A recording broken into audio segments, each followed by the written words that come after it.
Here we've got a physics problem about pressure and volume when we're not worried about heat or loss gain. So that means the air is expanding adiabatically. So we don't worry about change in temperature, and usually pressure, volume, and temperature go together. Let's take out temperature, make it a little simpler. So we have this equation to work with here, P times V to the power 1.4 equals a constant.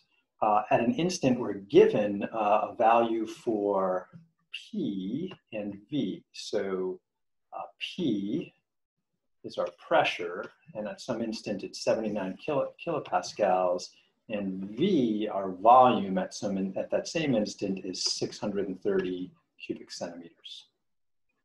We're also given the pressure is decreasing at a rate of 12 kilopascals per minute. So we have, that would be, let's see, decreasing is important and the rate it's decreasing is important. So let's summarize what we have so far. We're given the equation, P times V to the power 1.4 equals a constant. We're given at a particular instant, the volume is 630 centimeters cubed, and the pressure is 79 kilopascals. And we'll look at this in a second what a kilopascal is, see how that matters or not. And then the change in pressure over time is negative 12 kilopascals per minute. And then we're looking for an answer, the rate of change of the cubic centimeters per minute that the volume is increasing. So we have a cubic centimeters per minute, so that's dV dt, cubic centimeters per minute. We're given a measurement in cubic centimeters and a change in minutes. Now the kilopascals may be a problem, we'll have to look at that. So thinking about units to make sure we don't have to convert anything. A kilopascal is 1,000 pascals. And a pascal is measured in newtons per meter squared. It's an N there for newton. A newton, let's put the meter squared in here. A newton, switch color there, is a kilogram meter per second squared. And the kilogram is our mass, and the meter per second squared is acceleration, usually due to gravity. And mass times acceleration is weight. So a newton is a measurement of weight. So my mass, for example, is about 70 kilograms, and I'm 70 kilograms on Earth or the moon or Mars, or floating out in space. My weight is going to depend on the gravity of wherever I am. So weight is dependent on gravity, mass is not. And looking at this right here, I have a slight concern. I have centimeters here, and I have meters here, so we may need to convert. But let's plow on a little further and see where we're at. In order to relate the change in pressure to the change in volume, I have to differentiate this equation right here. So I want to know what's the derivative with respect to time of the pressure times the volume to the power 1.4. And implicit differentiation tells us that that's the same as the derivative on the other side. Now the other side's nice, right? Derivative of a constant, that's just 0. So let's just put that in. On this side, I have the product rule. Product rule says take the derivative of the first function times the second. So derivative of the first function is just dp dt. The second function is just v to the 1.4.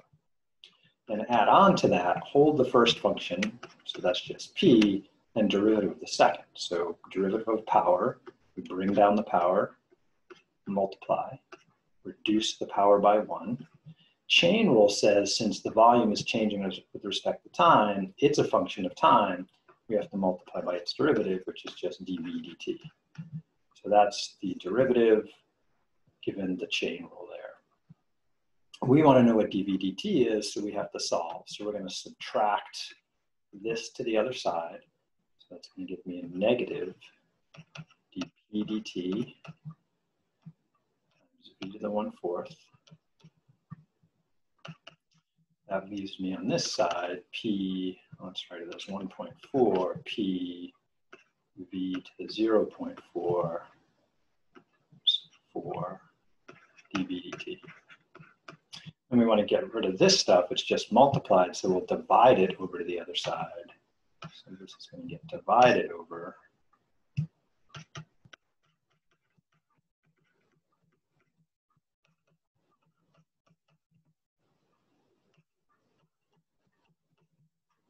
and that leaves just the dv dt. This cleans up a little bit because we have the same variable to a power. And so when we divide variables to the same power, we can subtract the powers. 1.4 minus 0.4 is just 1. So this cleans up quite a bit.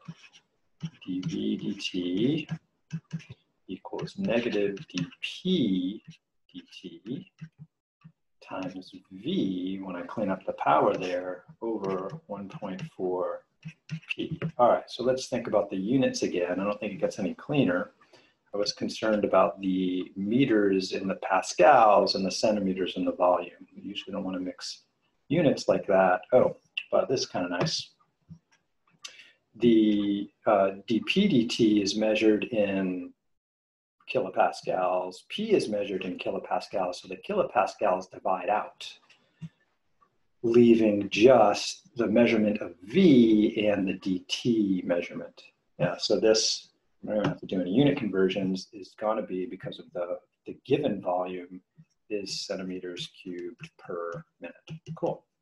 I don't have to worry about unit conversion. Otherwise, we would have to maybe convert centimeters cubed to meters cubed, or get the meters out of here and change them to centimeters, which means we lose pascals, and we'd have to modify both of these two measurements. I don't think it's necessary.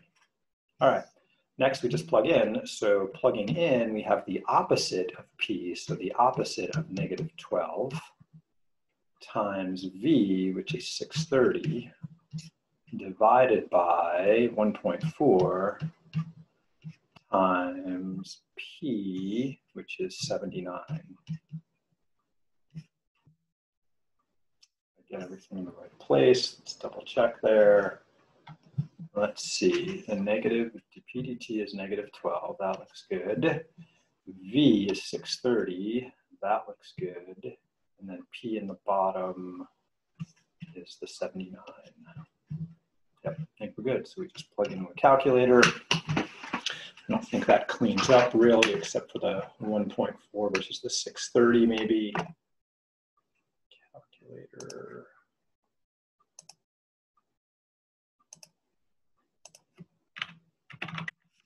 Desmos calculator.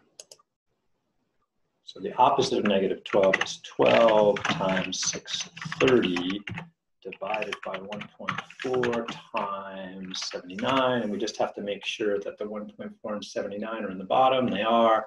So 68.35-ish should be the correct answer here.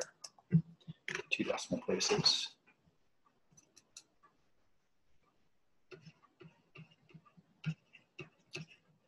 And those units should be centimeters cubed per minute. Nice. Good job.